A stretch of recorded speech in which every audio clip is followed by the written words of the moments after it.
Bismillahirrahmanirrahim. Dear students, Assalamu alaikum.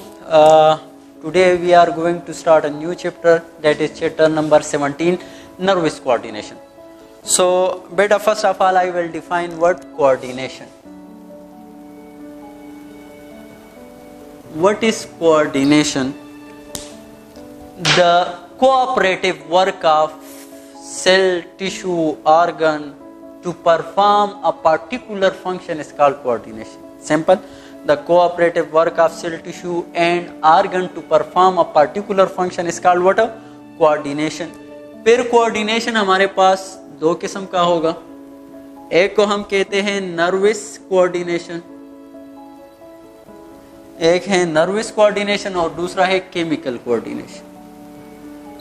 तो बेटा the coordination performed by nervous system, जो कि the coordination performed by nervous system is called what? Nervous coordination, while the coordination performed by chemical like hormones is called what?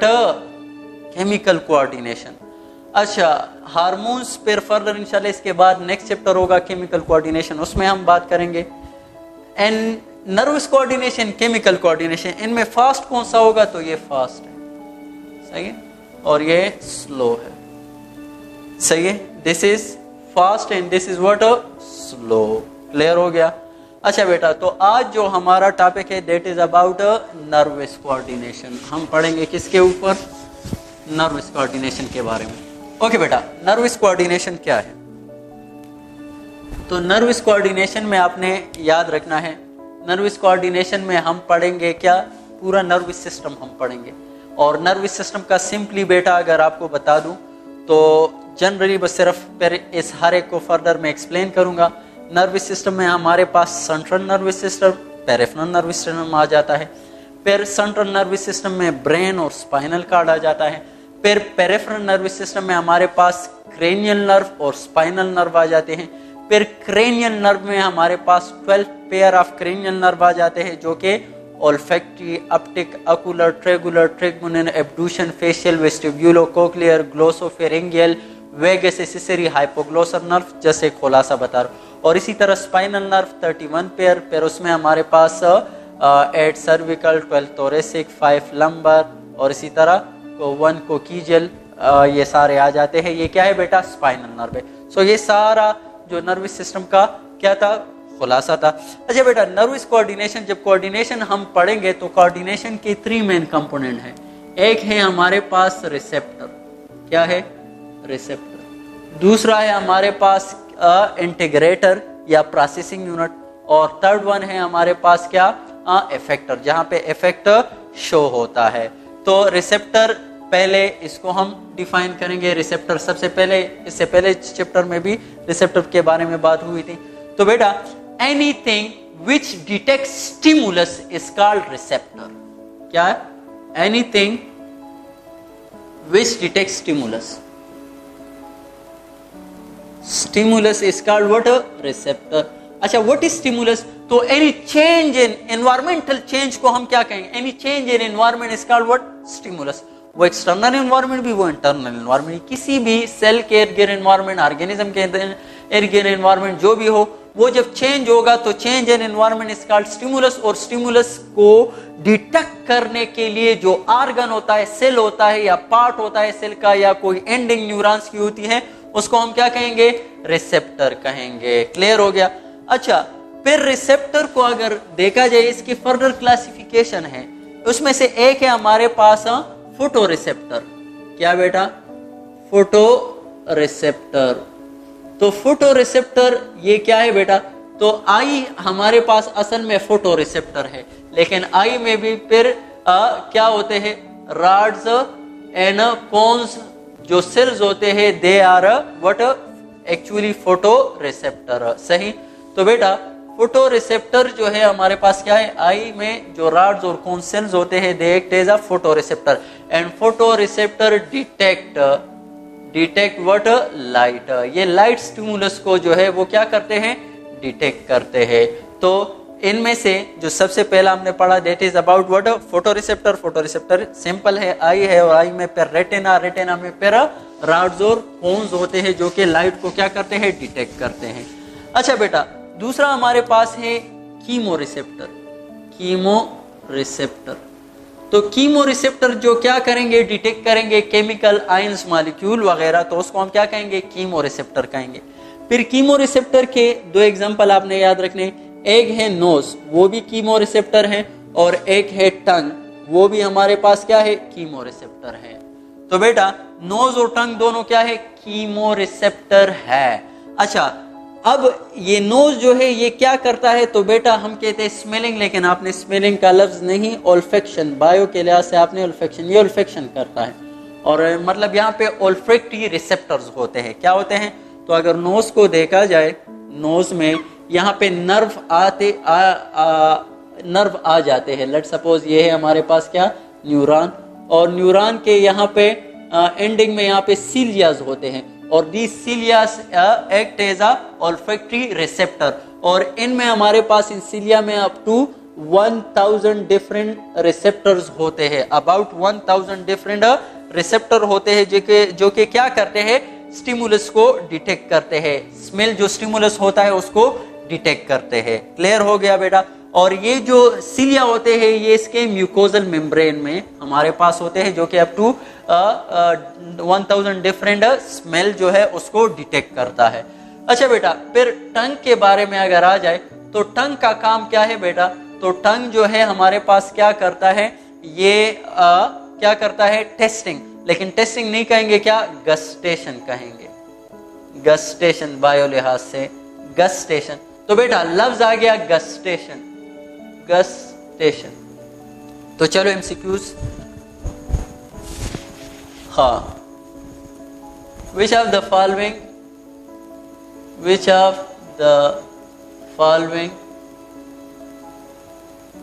is medical term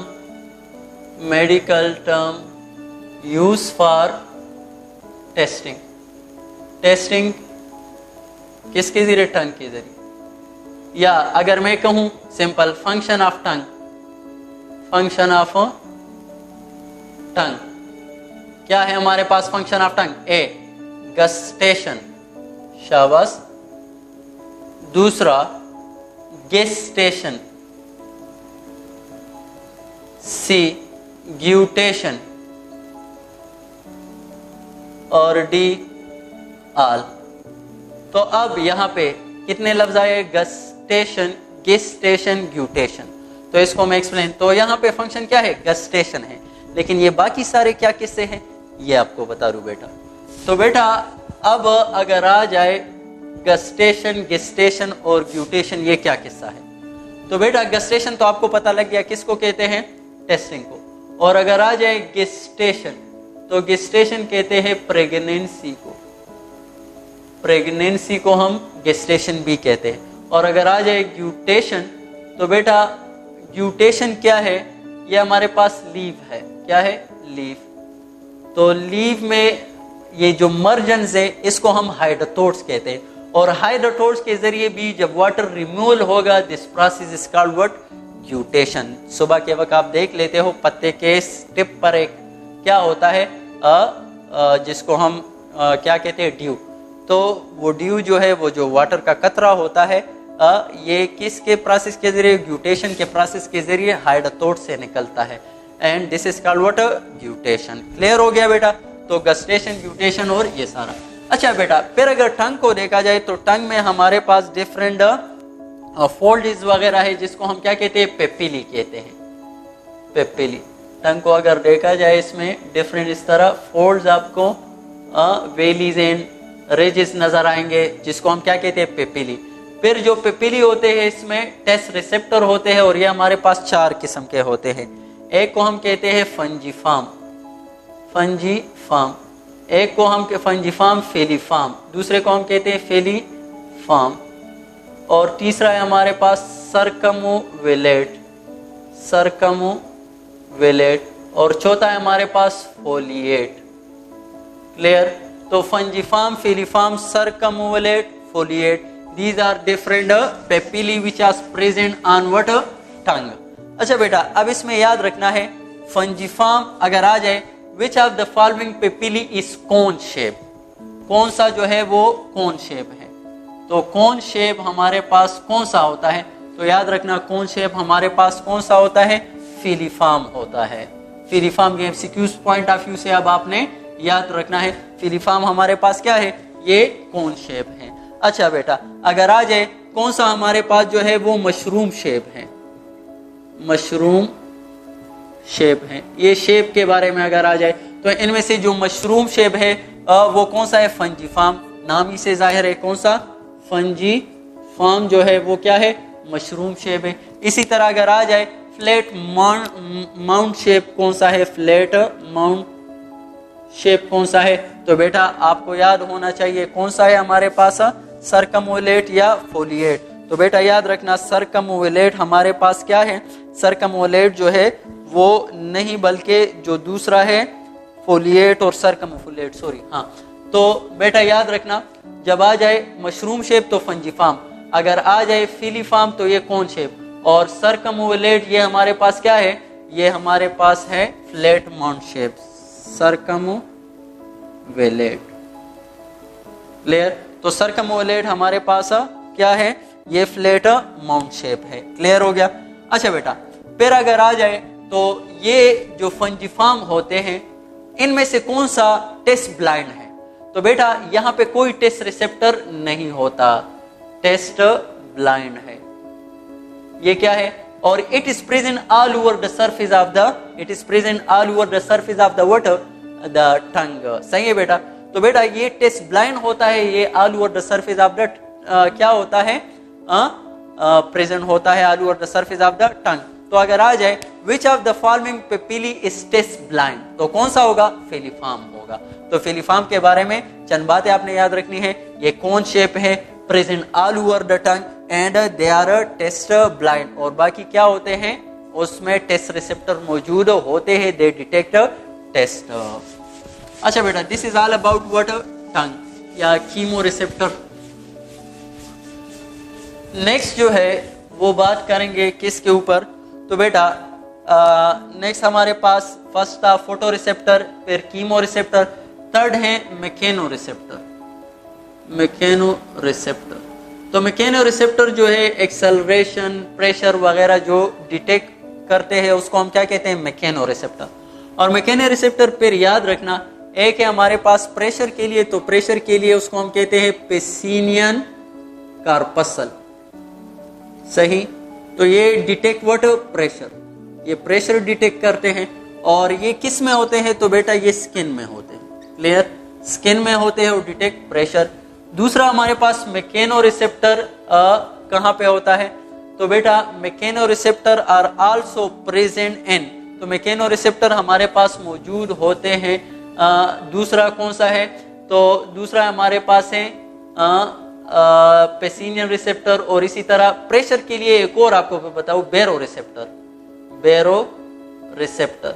और बेरो receptor क्या करता है, ये blood pressure को detect करते हैं, ब्लड प्रेशर को डिटेक्ट करते हैं। और ये जो बेरो रिसेप्टर है ये भी फिर हमारे पास दो किस्म के होते हैं, एक लो ब्लड प्रेशर को डिटेक्ट करते हैं और एक हाई ब्लड प्रेशर को डिटेक्ट करते हैं। तो एक low blood pressure baroreceptor है, एक high blood pressure baroreceptor है। अच्छा, low blood pressure baroreceptor are also called a volume receptor, इसको हम क्या कहते हैं, वॉल्यूम रिसेप्टर बी कहते हैं। And low blood pressure are also called cardiopulmonary receptor, इसको हम क्या कहते हैं, पल्मोनरी रिसेप्टर बी कहते हैं। तो लो ब्लड प्रेशर अगर आ जाए, वॉल्यूम रिसेप्टर आ जाए या कार्डियोपल्मोनरी रिसेप्टर आ जाए, इन तीनों का किस्सा एक ही है। And they are called what, इन तीनों के लिए ये क्या डिटेक्ट करेंगे, लो प्रेशर को डिटेक्ट करेंगे। अच्छा, फिर एक तो इसमें आपके पास आ गया कि बेरो रिसेप्टर जो है हमारे पास कौन कौन से हैं, बेरो रिसेप्टर एक लो प्रेशर बेरो रिसेप्टर है, सही, बेरो रिसेप्टर है, और एक जो है ब्लड प्रेशर बेरो रिसेप्टर, और एक हाई ब्लड प्रेशर जो है बेरो रिसेप्टर है, लो ब्लड प्रेशर बेरो रिसेप्टर। अच्छा बेटा, अब एक तो आपको पता लग गया कि low blood pressure baroreceptor also called cardiopulmonary receptor या वॉल्यूम रिसेप्टर। वहां पे आपको पता लग गया कि वो हाई प्रेशर को डिटेक्ट करते हैं, ये लो प्रेशर को। ये कहाँ पे मौजूद होते हैं? तो बेटा प्रेजेंट कहाँ पे होते हैं? तो याद रखना ये हमारे पास राइट एट्रियम में, right wall of the right atrium, और दूसरा large systemic when, large systemic veins में। इन दो रीजन में हमारे पास मौजूद होते हैं low pressure blood pressure baroreceptor. High blood pressure baroreceptor कहाँ पे मौजूद होते हैं? तो याद रखना high blood pressure baroreceptor are present in, तो बेटा एओर्टिक आर्क में, एओर्टिक आर्क में मौजूद होते हैं। और दूसरा कैरोटिड साइनसिस, कैरोटिड साइनसिस में भी मौजूद होते हैं। अच्छा बेटा ये कैरोटिड आर्क क्या होता है और ये दूसरा जो है कैरोटिड साइनसिस और एओर्टिक आर्क क्या होता है? तो लेट सपोज ये हमारे पास हार्ट, लेट सपोज ये है क्या, चलो आशिकों वाला दिल बना लेता हूं, तो ये है हार्ट। तो हार्ट में हमारे पास यहाँ पे एओर्टा आ जाते हैं, सही है। अब जब एओर्टा आ गया तो ये जो बाइंड हो जाता है इसको हम क्या कहते हैं? एओर्टिक आर्क कहते हैं, एओर्टिक आर्क। अच्छा बेटा इस एओर्टिक आर्क के बारे में चंद चीजें आपको बता दूं। तो जब भी आ जाए एओर्टिक आर्क तो यहां पे हमारे पास ये मौजूद होते हैं। चलो एओर्टिक आर्क, तो बेटा एक एओर्टिक आर्क आएगा, लेट सपोज ये हमारे पास दिल और इसका एओर्टिक आर्क कहां पे मौजूद है? ये राइट साइड पे मौजूद है। और दूसरा हमारे पास एओर्टिक आर्क मौजूद है कहां पे? लेफ्ट साइड पर मौजूद है। और दूसरा एक दिल है और उसमें एओर्टिक आर्क हमारे पास मौजूद है कहां पे? दोनों पेयर ऑफ एओर्टिक आर्क। तो बेटा ये जो राइट साइड पर मौजूद है राइट एओर्टिक आर्क, ये लेफ्ट एओर्टिक आर्क, और यहाँ पे paired of aortic arch. Clear है? अच्छा बेटा ये कहां पे होता है? तो right aortic arch is present in, MCQs आ जाए कहां पे? बर्ड्स में। Left aortic arch is present in कहां पे? तो बेटा ये मौजूद होगा बर्ड्स में नहीं, ये कहां पे? हम में, ह्यूमन में, हम में मौजूद है। और अगर आ जाए paired of aortic arc it is present in fish. तो ये एमसीक्यूज आपको याद होनी चाहिए। तो ये असल में मैंने एओर्टिक आर्क आपको समझाना था कि एओर्टिक आर्क क्या होता है, तो वो आपको बता दिया कि एओर्टिक आर्क क्या होता है। और वहां पे क्या होता है? वहां पे high blood pressure baroreceptor मौजूद होते हैं, या high blood pressure arterial receptor भी इसको कहते हैं। क्लियर? अच्छा ये कैरोटिड साइनसिस क्या होता है? तो बेटा कैरोटिड आप जानते होंगे, कैरोटिड आर्टरी, कैरोटिड आर्टरी। और कैरोटिड आर्टरी वो आर्टरी है जो कि हेड को ब्लड सप्लाई करती है। तो बेटा ये हेड को ब्लड सप्लाई कर रही है आर्टरी, तो यहाँ पे ये डिवाइड हो जाती हैं। तो बेटा जिस रीजन में ये डिवाइड होती है कैरोटिड आर्टरी, उस रीजन को हम कहते हैं कैरोटिड साइनसिस। तो इन दो जगहों पर हमारे पास high blood pressure baroreceptor मौजूद होते हैं। क्लियर हो गया? This is all about the pressure, blood pressure baroreceptor. अच्छा बेटा हम बात कर रहे थे मैकेनो रिसेप्टर, हम बात कर रहे, दोबारा आ जाते हैं मैकेनो रिसेप्टर। तो मैकेनो रिसेप्टर में हमने प्रेशर रिसेप्टर पढ़े, सही। तो प्रेशर रिसेप्टर में एक जो स्किन में और एक जो ब्लड वेसल में होते हैं उसकी बात की। दूसरा जो है टच के लिए, तो टच के लिए जो रिसेप्टर है वो आपने याद रखने हैं, उसको हम माइजनर्स कार्पसल कहते हैं, माइजनर कार्पसल कहते हैं। और याद रखना माइजनर कार्पसल ये भी किस में होते हैं? स्किन में होते हैं, सही, स्किन में होते हैं ये भी। क्लियर हो गया? अच्छा बेटा दूसरा जो है ह्यूमन जो एयर है वहाँ पे बैलेंसिंग और हेयरिंग के लिए जो एयर में भी हमारे पास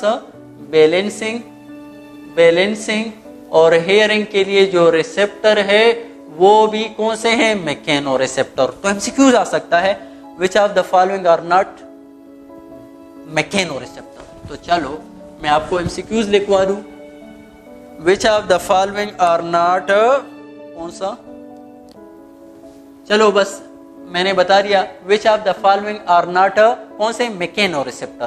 तो इनमें कौन सा मैकेनो रिसेप्टर नहीं है? तो चलो ए में लिख दूं माइजनर कार्पसल, सही है। बी में लिख दूं mechano receptor pressure Meissner corpuscle, सही, PUSCLES। अच्छा दूसरा है पेसिनियन कार्पसल, और सी में लिख दूं बेटा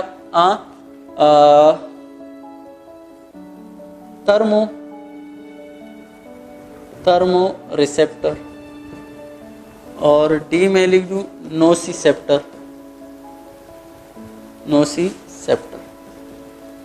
अच्छा बेटा, तो अब इनमें से कौन सा नहीं है, और डी में ई में लिख दूं बोथ बी एंड सी।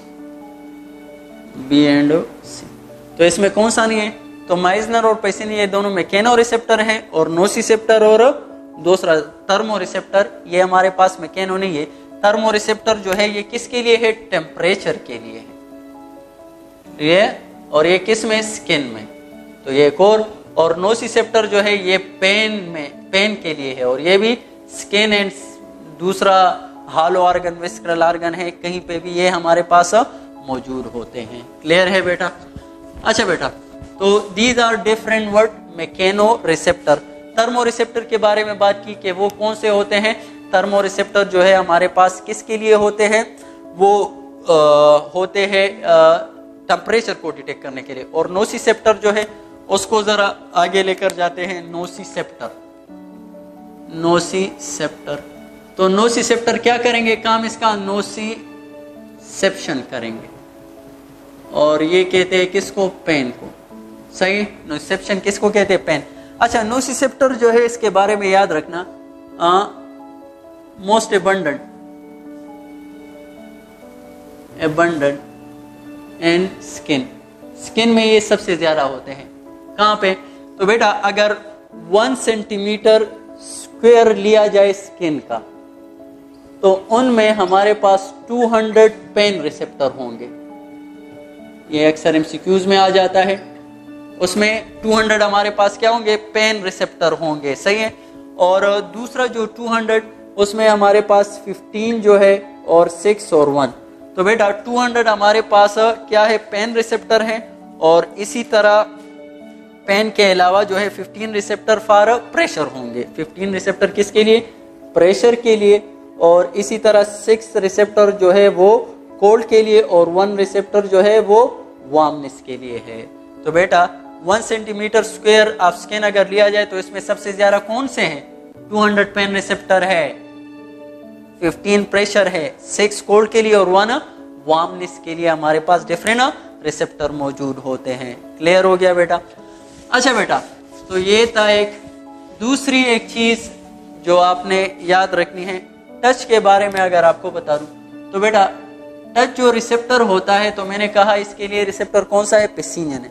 और टच के लिए जो रिसेप्टर उसको हम टेक्टेशन कहते हैं, टेसिटेशन या टेक्टेशन भी आप इस्तेमाल कर सकते हो। अच्छा बेटा, टेक्टेशन जो है सेंस ऑफ टच को कहते हैं, सेंस ऑफ टच को कहा जाता है। और याद रखना है आपने कि इसके लिहाज से हमारे पास टच जो रिसेप्टर है, तो वो या बाज़ जगहों पर बहुत ज़्यादा होते हैं, बाज़ जगहों पर जो है बहुत हमारे पास क्या होते हैं, कम हो जाते हैं। तो लाइक अगर लिप्स लिया जाए, लिप्स, और दूसरा फिंगर टिप्स, तो बेटा यहाँ पे तकरीबन 1 सेंटीमीटर स्क्वायर पर हमारे पास 100 रिसेप्टर मौजूद होंगे। किसके लिए, टच के लिए। और बैक ऑफ द हैंड अगर लिया जाए, बैक ऑफ हैंड, सही है, तो वहां पे हमारे लिए टच के लिए जो रिसेप्टर मौजूद होंगे, तो वो क्या होंगे, तकरीबन बैक ऑफ हैंड पर हमारे पास जो टच के लिए रिसेप्टर मौजूद होते हैं कितने, तो यहाँ पे तकरीबन 10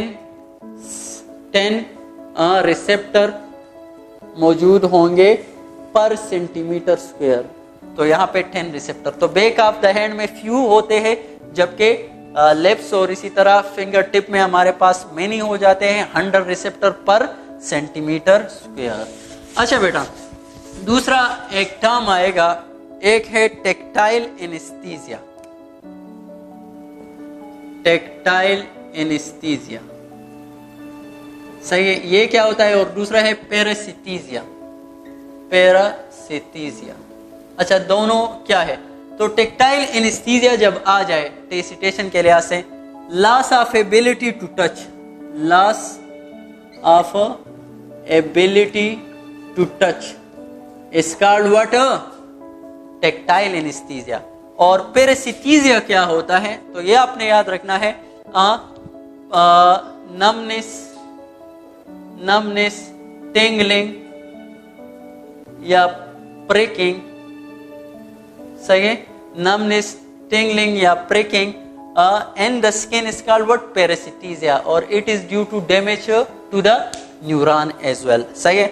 सो ये दो टर्म आपने याद रखने हैं, टेक्टाइल एनेस्थीसिया और paraesthesia. Tactile anaesthesia loss of ability to touch, while paraesthesia numbness, tingling या pricking and the skin is called what? Parasitism, और this is due to damage to the neuron. Clear है बेटा?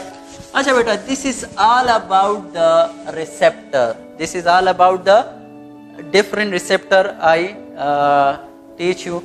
बेटा इसमें आपको बहुत से MCQs जो है वो मिल सकते हैं। लेट सपोज अगर आ जाए कि 100 रिसेप्टर पर centimetre square for touch are present at dash, तो कहाँ पे? फिंगर टिप पे या बैक ऑफ द हैंड पर या लिप्स में। तो कौन सा होगा? फिंगर टिप्स और फिंगर टिप्स और लिप्स में हमारे पास 100 रिसेप्टर होंगे पर सेंटीमीटर स्क्वायर। और अगर आ जाए कि 10 रिसेप्टर मौजूद होते हैं पर सेंटीमीटर स्क्वायर, कहाँ पे? तो बैक ऑफ द हैंड में। अच्छा, मोर न्यूमरस रिसेप्टर स्किन में कौन से होते हैं? तो वो होते हैं कि कौन से बेटा? तो वो हमारे पास होते हैं पेन रिसेप्टर, और पेन रिसेप्टर जो है वो तकरीबन पर सेंटीमीटर स्क्वायर कितने होते हैं? 200 होते हैं, सही है। और इसी तरह वार्म के लिए कितने होते हैं? 1 होता है पर सेंटीमीटर स्क्वायर। कोल्ड के लिए कितने होते हैं? 6 होते हैं। और इसी तरह टच के लिए कितने होते हैं? 15 वगैरह मुख्तलिफ आप कह सकते हो। क्लियर है बेटा? अच्छा बेटा, नर्वस कोऑर्डिनेशन की बात हम कर रहे थे, उसमें हमने फर्स्ट जो रिसेप्टर को वो जिक्र किया। फिर रिसेप्टर से जो मैसेज आता है तो वो हमारे पास प्रोसेसिंग यूनिट लेता है। और प्रोसेसिंग यूनिट क्या होता है? वो हमारे पास इंटीग्रेटर या ब्रेन होता है। और फिर ब्रेन जाके मैसेज देता है किसको? इफेक्टर को। और इफेक्टर हमारे पास क्या होता है? तो इफेक्टर हमारे पास जहाँ पे इफेक्ट शो होगा, ग्लैंड या मसल वगैरह। क्लियर हो गया? तो these are the 3 component of nervous coordination. First जो कंपोनेंट था वो कौन सा है? वो हमारे पास रिसेप्टर है, जो डिफरेंट रिसेप्टर मैंने आपको बता दिए। दूसरा हमारे पास प्रोसेसिंग यूनिट है जो कि ब्रेन है। और तीसरा हमारे पास इफेक्टर है जो कि ग्लैंड एंड मसल वगैरह है। क्लियर बेटा? अच्छा बेटा, फर्दर नर्वस सिस्टम में बात करेंगे। तो बेटा नर्वस सिस्टम को अगर देखा जाए, नर्वस सिस्टम, तो नर्वस सिस्टम में हमारे पास 2 मुख्तलिफ चीजें होती हैं। एक है न्यूरॉन और एक है न्यूराग्लियल सेल। न्यूराग्लियल सेल या इसको हम ग्लायल सेल भी कहते हैं, सिंपल। अच्छा बेटा, तो आपके ख्याल में न्यूरॉन्स नर्वस सिस्टम का जो यूनिट है, स्ट्रक्चर एंड फंक्शन यूनिट है, वो कौन सा है? न्यूरॉन्स है। अच्छा, मैं एमसीक्यूज बना लेता हूं। Let suppose more than 50% of the nervous system consist of dash. More than, मैंने कहा नर्वस सिस्टम का स्ट्रक्चर एंड फंक्शन यूनिट क्या है? न्यूरॉन्स है, सही है। और इसमें सपोर्टिंग जो रोल प्ले करता है वो न्यूराग्लियल या ग्लायल सेल्स होते हैं। अब मैं कहूं more than 50% of the nervous system consist of A neurons, B neuroglial cell, C Schwann cell, let's suppose D none. चलो, तो अब क्या होगा? आपके जहन में आएगा न्यूरॉन, लेकिन न्यूरॉन नहीं है बेटा। न्यूराग्लियल सेल जो है they make up more than 50% of the total nervous system. Structure and function unit neurons है, लेकिन इसमें जो ज्यादा सेल्स हमारे पास मौजूद होते हैं वो न्यूराग्लियल सेल्स होते हैं। क्लियर हो गया? तो मोर देन 50% ऑफ द, और ये इसकी क्या है? सपोर्ट वगैरह में मदद देते हैं। तो more than 50% of the nervous system is made up of neuroglial cell. चंद न्यूराग्लियल सेल की एग्जांपल कोई आपसे कहे कि न्यूराग्लियल सेल की एग्जांपल मुझे बता दो, तो बेटा इसमें आ जाता है माइक्रोग्लियल सेल। माइक्रोग्लियल सेल, तो कोई आपसे कहे माइक्रोग्लियल सेल, नाम सुना है बेटा? हाँ, macrophages of brain are called microglial cell. इसी तरह इसमें आ जाता है श्वान सेल। कौन से बेटा? श्वान सेल आ जाता है। इसी तरह बेटा इसमें आ जाता है ओलिगोडेंड्रोसाइट, ओलिगोडेंड्रोसाइट्स, और भी बहुत से आ जाते हैं, सेटेलाइट। आपने सिर्फ ये श्वान सेल का ये याद रखना है, सही, श्वान सेल और ये माइक्रोग्लियल वगैरह, सेटेलाइट एक्सेट्रा। तो ये these different cell make up what neuroglial cell, या इन सबको हम ग्लायल सेल या न्यूराग्लियल सेल कहते हैं। And they have a no role in impulse transmission. Nerve impulse transmission में इसका कोई रोल नहीं है। इसका अगर रोल है तो किस में है? ओनली सपोर्टिव फंक्शन है। सही है बेटा? तो न्यूराग्लियल या glial cell have a supportive function, not involve in what, not involve in nerve transmission. Nerve transmission के लिए न्यूरॉन है। सही है? अच्छा बेटा, फिर न्यूरॉन की अगर बात की जाए, न्यूरॉन, तो न्यूरॉन में मैंने कहा कि structure and function unit of the nervous system. Neuron को अगर देखा जाए तो टिपिकल न्यूरॉन में हमारे पास 3 पार्ट्स होते हैं। सही? एक को हम कहते हैं सेल बॉडी, सही, दूसरा या उसको हम कहते हैं सोमा, दूसरा हमारे पास है डेंड्रॉन या डेंड्राइट्स, और तीसरा हमारे पास है एक्सॉन। क्लियर? अच्छा, so there are 3 main parts of the neuron. One is cell body और सोमा, डेंड्राइट और एक्सॉन। क्लियर? अच्छा बेटा, दरमियान सेल बॉडी और सोमा, डेंड्राइट और एक्सॉन। सेल बॉडी सबसे पहले, डेंड्राइट क्या है या सेल बॉडी और सोमा, तो बेटा ये सेंट्रल पार्ट है। क्या है?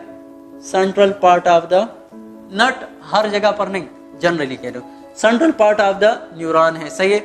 और डेंड्राइट क्या है? ये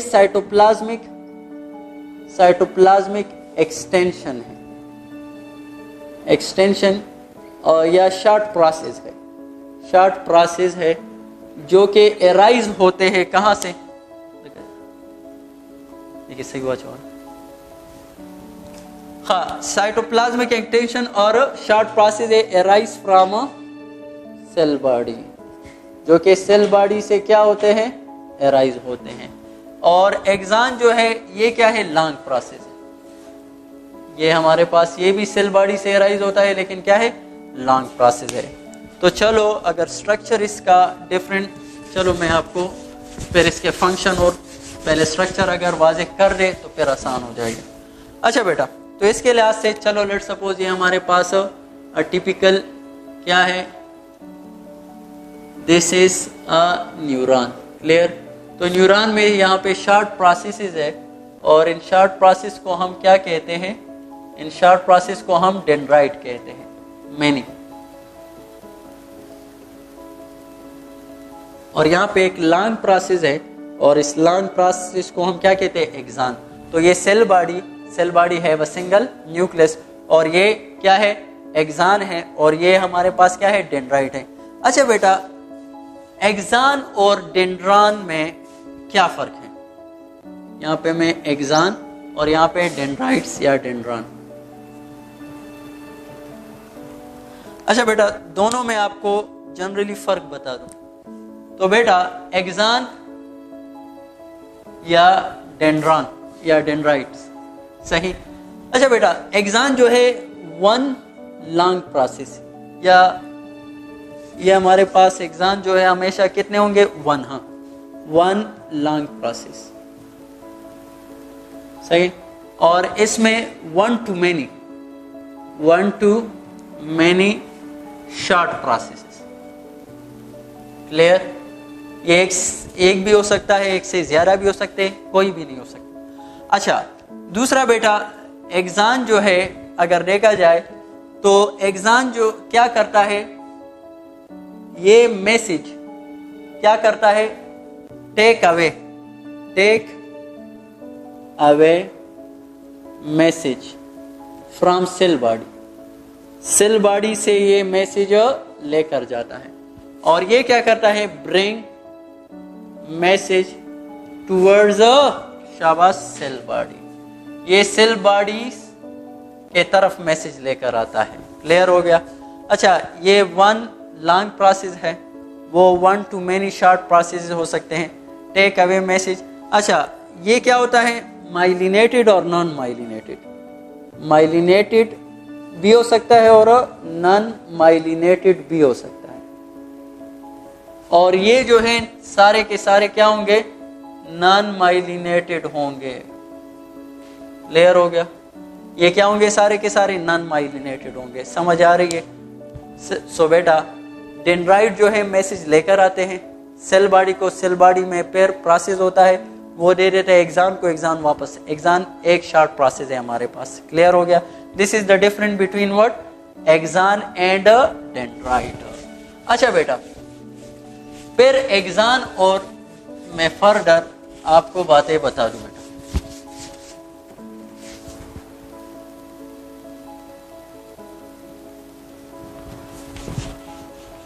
एक्सान को अगर देखा जाए, एक्सान तो एक्सान में जो हमारे पास साइटोप्लाज्म होता है, सही है, उसको हम एक्सोप्लाज्म कहते हैं, एक्सोप्लाज्म कहते हैं। और इसमें सिंगल न्यूक्लियस भी होता है, इसमें हमारे पास माइटोकॉन्ड्रिया भी होते हैं, माइटोकॉन्ड्रिया भी होते हैं, इसमें हमारे पास न्यूरोफिब्रिल भी होते हैं, न्यूरोफिब्रिल्स भी होते हैं, इसमें हमारे पास जो है नेसल ग्रेन्यूल्स होते हैं, नेसल ग्रेन्यूल्स। तो ये नेसल ग्रेन्यूल्स आपने समझना है। Ribosome associated with Golgi bodies and endoplasmic reticulum. Ribosome associated with Golgi bodies and endoplasmic reticulum are collectively called what, Nissl granule. ये सारी चीजें कहां पे होते हैं, एक्सान में होते हैं। क्लियर हो गया बेटा। अच्छा, और इसके सेल मेम्ब्रेन को एक्सोलेमा कहते हैं, इसके सेल मेम्ब्रेन को क्या कहते हैं, एक्सोलेमा कहते हैं। अच्छा बेटा, एक्सान और डेंड्राइट और cell body, these are the three component of what, neuron. तो न्यूरॉन में हमारे पास मैंने कहा कौन कौन से, सेल बॉडी, एक्सान, डेंड्राइट और डेंड्रॉन वगैरह ये सारे मौजूद होते हैं। फिर इसमें ऐसा भी है, ये फंक्शन जो मैंने आपको बता दिया कि डेंड्राइट मैसेज लेकर आते हैं, एक्सान मैसेज लेकर ले जाते हैं। और बाज़ औक़ात ये फंक्शन यहाँ पे ऐसा भी होता है, इससे मुख्तलिफ भी हो सकता है। फिर इसमें आपको टाइप्स जब बताऊंगा उसमें ये फंक्शन चेंज भी हो सकता है। सही। और एक्सान का मैंने कहा कि ये हमारे पास वन या पास में अगर यू कहो, लेकिन वन या टू ब्रांचेस भी हो सकते हैं। और जो होगा डेंड्रॉन, तो डेंड्राइट्स हमारे पास वन, मेनी या कोई भी नहीं हो सकता। समझ आ रही है। अच्छा बेटा, फिर अगर न्यूरॉन को देखा जाए, न्यूरॉन्स, तो न्यूरॉन्स की classification on the basis of structure, तो neuron on the basis of structure हमारे पास तीन किस्म का है। एक को हम कहते हैं यूनिपोलर, एक को कहते हैं बाईपोलर, और एक को हम कहते हैं मल्टीपोलर। शाबाश। एक है बेटा यूनिपोलर, बाईपोलर और मल्टीपोलर। न्यूरॉन एक on the basis of structure हमारे पास तीन किस्म के होते हैं, यूनिपोलर, बाईपोलर एंड मल्टीपोलर। अच्छा बेटा, यूनिपोलर में क्या होता है, तो बेटा याद रखना, यहाँ पे सिंगल हमारे पास क्या होता है, लेट सपोज ये हमारे पास सेल बॉडी, और सेल बॉडी से सिंगल एक ब्रांच राइज हो जाता है जो कि फर्दर फिर दो में कन्वर्ट हो जाता है। तो ये होता है एक सिंगल ब्रांच जो कि फर्दर टू में। तो यहाँ पे cell body and a single process is arise from the cell body. तो बेटा अगर सेल बॉडी से सिंगल प्रोसेस अराइज हो जाए तो such type of neuron are called what, unipolar neuron. फिर बाईपोलर में हमारे पास क्या होता है, तो बाईपोलर में हमारे पास टू प्रोसेसेस अराइज होते हैं। किससे? टू प्रोसेसेस अराइज होते हैं सेल बॉडी से। क्लियर? यहाँ पे टू प्रोसेस, तो दिस इज बाईपोलर। और इनमें से ये एक्सान है और ये क्या है, डेंड्रॉन है। सही। अच्छा बेटा, फिर मल्टीपोलर जो है इसमें हमारे पास एक्सान वही एक होगा। मैंने के भी दिया कि एक्सान क्या है हमारे पास, एक, या बाज औकात में अभी आपको कहूंगा दो, लेकिन मोस्टली एक। This is what, these are different extension, they are what, और यहाँ पे सिंगल हमारे पास neuron, this is multipolar neuron. ये कौन सा है, मल्टीपोलर। अच्छा बेटा, अब यहाँ पे अगर देखा जाए तो बेटा इसके ये नर्व एंडिंग है, ये एक टेजर रिसेप्टर। तो बेटा यूनिपोलर न्यूरॉन मोस्टली प्रेजेंट, ये जो सेंसरी न्यूरॉन्स होते हैं, मोस्टली सेंसरी न्यूरॉन जो होते हैं, मोस्टली मैं बात कर रहा हूँ, जरूरी नहीं, सेंसरी न्यूरॉन जो होते हैं वो यूनिपोलर होते हैं। अच्छा, यूनिपोलर में आप सेल बॉडी है और सिंगल प्रोसेस है। अब सवाल पैदा होता है कि ये सिंगल प्रोसेस ये एक्सान है कि डेंड्रॉन है। तो बेटा ये सारा का सारा एक्सान है। क्या है, एक्सान है। तो मैंने कहा था ना कि डेंड्राइट या एक होंगे या मेनी होंगे या कोई भी नहीं होगा, तो यहाँ पे एक्सान नहीं है। तो अब यहाँ पे let suppose these act as a receptor, ये हमारे पास रिसेप्टर, इसने जो है मैसेज ले लिया है रिसेप्टर के तौर पर। तो अब यहाँ पे मैसेज आ रहा है लेट सपोज इसको। तो बेटा एक्सान का ये पार्ट है एक्सान, लेकिन एक्ट लाइक अ डेंड्रॉन है। एक्सान लेकिन एक्ट लाइक तो जरूरी नहीं कि हर जगह पर। तो यहाँ पे मैं स्ट्रक्चर अगर कहूं तो यहाँ हमारे पास क्या है, एक्सान है, लेकिन फंक्शनली ये क्या है, चूंकि रिसेप्टर से मैसेज लेकर जाता है, तो इसका ये जो पार्ट है ये क्या हो गया, एक लाइक डेंड्रॉन हो गया। सही है।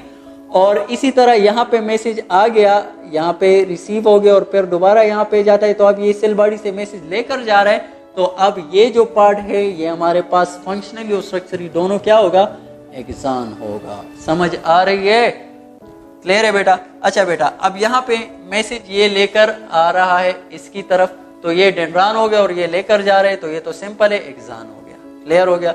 और यहाँ पे मैनी डेंड्राइट्स है जो कि मैसेज लेकर आते हैं और एक सिंगल क्या है हमारे पास, एक्सान है। तो this is the classification of neuron on the basis of what, structure. फिर दूसरी एक क्लासिफिकेशन करते हैं और वो किसके बेस पर है, वो है हमारे pass on the basis of, bipolar neuron जो है ये किस में होते हैं, ये रेटिना में होते हैं। और मल्टीपोलर न्यूरॉन अगर आ जाए कि वो हमारे पास कहाँ पे है, तो बेटा जो एसोसिएटिव न्यूरॉन है और जो दूसरा है एसोसिएटिव न्यूरॉन है और मोटर न्यूरॉन है, they are example of what, multipolar neuron. मैंने इस दोनों की एग्जाम्पल आपको नहीं बताई। अच्छा बेटा, फिर neuron on the basis of function तीन किस्म के हैं। On the basis of function हमारे पास न्यूरॉन कितने किस्म के हैं, तीन किस्म के हैं। ओके, तो न्यूरॉन फिर एक है सेंसरी न्यूरॉन, दूसरा हमारे पास मोटर न्यूरॉन, या चलो दरमियान में एसोसिएटिव न्यूरॉन कर लूं। एसोसिएटिव न्यूरॉन, एसोसिएटिव न्यूरॉन या इंटर न्यूरॉन, इंटर न्यूरॉन्स। और दूसरा हमारे पास है कौन सा, मोटर न्यूरॉन। अच्छा बेटा, सेंसरी न्यूरॉन क्या करते हैं, तो ये on the basis of function ये क्या करेंगे, रिसेप्टर से मैसेज लेकर जाएंगे सेंट्रल नर्वस सिस्टम को। तो इस रिसेप्टर से जो मैसेज लेकर जाते हैं सेंट्रल नर्वस सिस्टम को, उनको हम क्या कहते हैं, सेंसरी न्यूरॉन कहते हैं। और जो सेंट्रल नर्वस सिस्टम में हमारे पास जो न्यूरॉन्स होते हैं उसको हम क्या कहते हैं, इंटर न्यूरॉन कहते हैं। और ये क्या करेगा, रिसेप्टर से मैसेज रिसीव करेगा और फिर देगा किसको, मोटर न्यूरॉन को देगा। ये सेंसरी न्यूरॉन से मैसेज रिसीव करेगा और फिर देगा किसको, मोटर न्यूरॉन को। और मोटर न्यूरॉन क्या करता है, सेंट्रल नर्वस सिस्टम से मैसेज लेकर जाते हैं। तो सेंट्रल नर्वस सिस्टम से जो मैसेज लेकर जाते हैं इफेक्टर की तरफ, किसकी तरफ, इफेक्टर की तरफ, तो उसको हम क्या कहेंगे, मोटर न्यूरॉन कहेंगे। दिस इज सिंपल बेटा। फिर मैंने आपको बता दिया कि मोस्टली सेंसरी न्यूरॉन, मोस्टली की बात कर रहा हूँ, वो क्या है, यूनिपोलर है। और एसोसिएटिव और मोटर न्यूरॉन वो क्या है बेटा, मल्टीपोलर न्यूरॉन है। Clear. This is all about the structure of different neurons.